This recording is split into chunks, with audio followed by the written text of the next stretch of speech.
Greetings to you, lovely students. I welcome you to another class, biology class. In today's class, we'll be taking the topic organization of life, and I am Oloyede Olanrewaji Solomon. Today's class will be very interesting because we'll be looking at how what the body is composed of and how these little cells and tissues how they work harmoniously to bring about the proper functioning of the body. I'm sure you must have been thinking about how does your heart beat, how does your brain works and stuff like that. So we'll be looking at it in today's topic. So objective of today's class will be looking at stating the hierarchy of classification and the hierarchy of biological organization. We're looking at the four organ levels of organization, that is the cell, the tissue, and the rest. We'll be looking at the complexity of organization, how the organization, the complexity of it, and then we'll be also looking at the advantages of complexity in higher organism. How does it benefit higher organism, and how does it serve as a disadvantage for the higher organism? Because there's actually a term related to referring to complexity. Now, now we look at life as an individual phenomenon in an organism. But in that organism, there are a group of components that are actually arranged systematically and form a system for a particular purpose, which is called organization. So the term organization is actually derived from these same components that are actually formed in the system that perform a particular purpose. So let's look at the hierarchy of biological organization. We have the atoms that give the group of atoms, they make up the molecules, and then we have the organelles, we have tissues, we have cells, we have cells, we have tissues, we have organs, we have organ system, and then we have the organisms. So you can see in the picture here we have atom, molecule, macromolecule. Now we are looking at the four levels of organization. We have the cell level, they have the tissue level, organ level, and the system level. They all work differently, but for a particular purpose, that is to make the life continue in the organism. So we have the cells here. Cells are actually the basic unit of life, and then we have tissue. Tissues are aggregates of cells that perform similar functions, and the organs are made up of several tissues, and the system itself is made up of several organs. That is, we have the brain, we have bones, we have stomach, we have lungs, and the rest. And they'll be looking at how these things work harmoniously. Now, all living things are made up of cells. Both the plants, the animals are made up of cells. They're made up of both stem cells and germ cells. Germ cells is what give rise to the sex cells, while the stem cells give birth to the normal other cells. Like when you say red blood cell, you say the cells that make up the brain and the likes. So we have the plant cell here.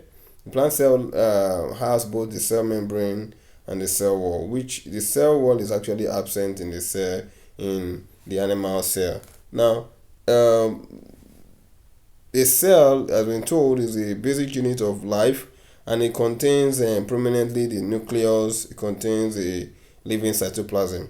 Now, the cytoplasm is a combination of the protoplasm, and the protoplasm is a combination of nucleus and cytoplasm. So when you have the nucleus and the cytoplasm, you have the protoplasm. Now, the tissue level is actually made up of group of similar cells which perform a specific function.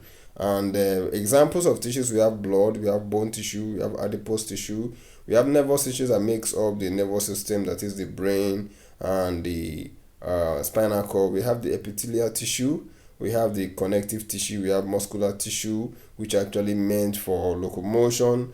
We have, and in plants, we have tissues such as phloem and xylem. The xylem transports nutrients from the root to other parts of the body. And then we have organ level. We have the organ level. Organ level are made up of different types of tissues which perform a particular which perform similar function and are grouped together as being organs. Examples of organs in the body: we have stomach, we have kidney, we have brain, we have pancreas, we have liver, and then we also have some other endocrine glands that functions as organs. And the master organ, as we to know, is the brain. The brain is the master organ because it controls all several other biochemical processes in the body.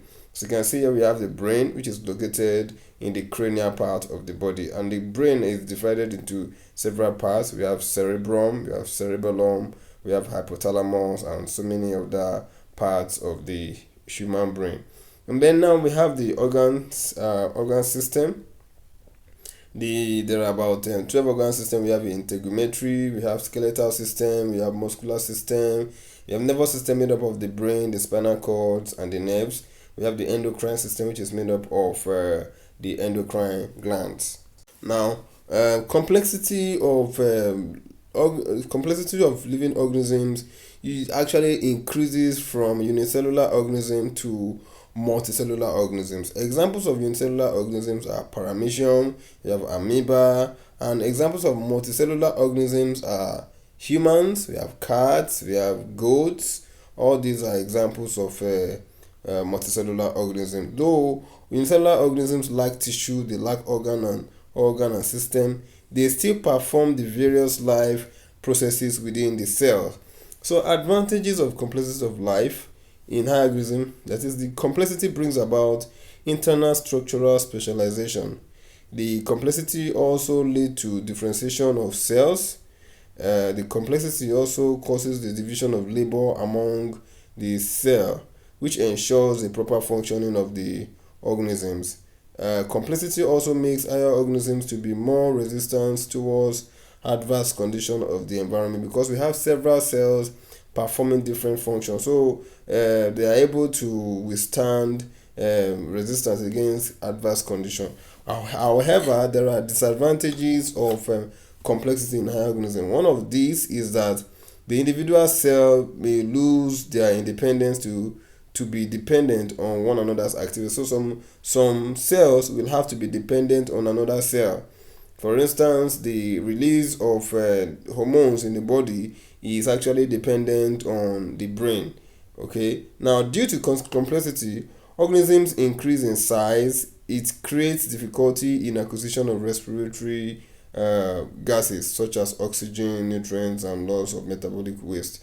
So don't forget, in today's class, we were made to know that the basic unit of life is a cell, and a cell is made up of several atoms and molecules which perform similar functions.